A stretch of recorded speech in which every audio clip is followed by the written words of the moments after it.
बहुत वर्ष पहले पाटलिपुत्र में शुभदत्त नामक एक मनुष्य रहता था।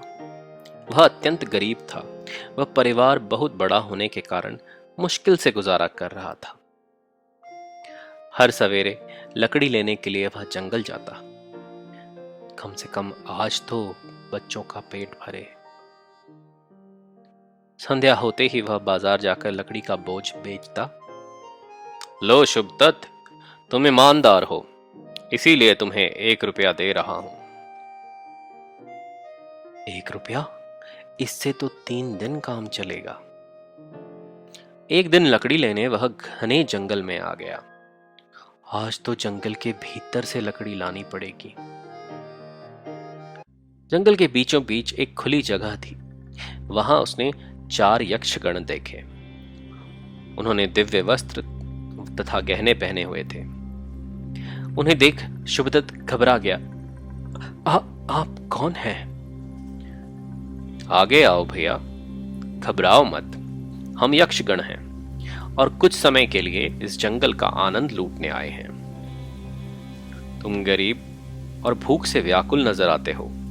जब तक हम इस जंगल में हैं, तुम हमारे सेवक बनकर रहो। अपने परिवार की चिंता ना करो, उनकी भी देखभाल हो जाएगी। पत्नी बच्चे अच्छे वस्त्र पहने खाएं पिएं, इससे अच्छा क्या हो सकता है? आपकी कृपा है, मैं आपकी सेवा करूंगा। उस दिन से शुभदत्त यक्षगणों की सेवा करने लगा। आपके स्नान के लिए जल लाया हूं स्वामी। जब भोजन का समय हुआ, मुझे भूख लग रही है। जंगल की हवा कितनी अच्छी है। शुभदत्त, हमें उस कलश में से भोजन निकाल कर परोसो। शुभदत्त ने कलश के अंदर झांका, लेकिन यह तो एकदम खाली है, कुछ नहीं है इसमें। यक्षगण मुस्कुराए। अपना हाथ अंदर डालो, तुम्हें मनचाही वस्तु मिलेगी। यह कलश मनुष्य की हर आवश्यकता पूरी कर सकता है।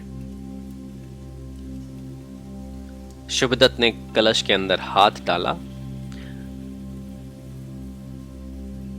तुरंत उसके सामने हर प्रकार के भोजन आ गए। भिन्न भिन्न प्रकार के पकवान, मिठाइयां तथा मदिरा की सुराहियां आ गईं। क्या अद्भुत वस्तु है। यक्षगणों को भोजन कराने के बाद उसने स्वयं भी भरपेट भोजन किया। इस प्रकार उसने कई दिनों तक यक्षगणों की सेवा की। मेरी पत्नी बच्चे कैसे होंगे, उनकी बहुत याद आती है। 1 मास पूरा होने पर, शुभदत्त, हम तुमसे बहुत प्रसन्न हैं। अब हमारा वापस लौटने का समय आ गया है। जाने से पहले हम तुम्हें कोई मुंह मांगी वस्तु देना चाहते हैं। तुम्हें क्या चाहिए? शुभदत्त अपने परिवार के पास जाने के लिए खुश था। विनम्रता से हाथ जोड़कर वह बोला, कृपया मुझे यह अनंत कलश दे दीजिए। ओ शुभदत्त, यह तुमने क्या मांगा? तुम्हें उसे बड़ा संभालना पड़ेगा। यदि टूट गया तो उसकी सारी शक्ति चली जाएगी। यक्षगणों ने उसे समझाने का प्रयत्न किया, परंतु शुभदत्त को वह कलश ही चाहिए था। ठीक है, कलश ले लो, लेकिन हमारे शब्दों का ध्यान रहे। यह कहकर यक्षगण आकाश की ओर बढ़े। शुभदत्त अपना अद्भुत कलश लिए उनकी ओर देखता रहा। बड़ी खुशी से वह अपने घर की ओर चला। उसका मन हल्का था और गुनगुनाता हुआ वह जंगल के दृश्यों से मोहित हुआ चल रहा था। अब न उसे कष्ट करने पड़ेंगे, न उसका परिवार भूखा रहेगा। पिताजी पिताजी पिताजी आ गए। आओ भाग्यवान, आज हमारे सारे बंधुओं को बुलाओ। आज हम सबको आनंद भोजन कराएंगे। पत्नी को भेजकर शुभदत्त ने कलश में से भिन्न भिन्न प्रकार के स्वादिष्ट पकवान निकाले। फिर सावधानी से कलश को ऐसे कोने में छुपाया जहां कोई उसे ढूंढ न पाए। यह जगह किसी को पता नहीं चलेगी। अब शुभदत्त के सारे संबंधी आने शुरू हुए, पुरुष, स्त्रियां तथा बच्चे। शुभदत्त ने उनका बड़ी खुशी से स्वागत किया। लोगों ने बहुत आनंद लिए। खाने पीने की कोई कमी न थी। और थोड़ा लीजिए, क्या स्वादिष्ट है यह खीर। कितना गरीब था यह, इतना सारा भोजन उसने कहां से लाया, जानने का प्रयत्न करें। शुभदत्त को उन्होंने अधिक मदिरा पिलाई। बताओ शुभदत्त, तुम्हारी इस सफलता का राज। हाँ भाई बताओ तो।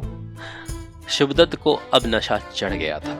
उसने बोलने का प्रयत्न किया परंतु कोई शब्द न निकला। वह उत्तेजक हो उठा और कलश लाने के लिए अंदर गया। कहां जा रहा है, ठहरो देखो क्या करता है। दांत ने पोड़ता हुआ वह बाहर आया। उसने कपकपाते हाथों में कलश उठा रखा था। वह इतना खुश था कि उसने अपने कंधे पर कलश रख नाचना शुरू किया। नाचते नाचते शुभदत्त का पैर फिसल गया। वह जमीन पर गिरा और उसके साथ कलश भी, जिसके एक क्षण में ही हजारों टुकड़े हो गए। शुभदत्त अब होश में आया, लेकिन सत्य है, जिनकी बुद्धि मदिरा से धुंधली हो जाती है वह अपना धन नहीं संभाल पाते। दिखावा करने की इच्छा थी जिसके कारण अनमोल अनंत कलश टूट गया।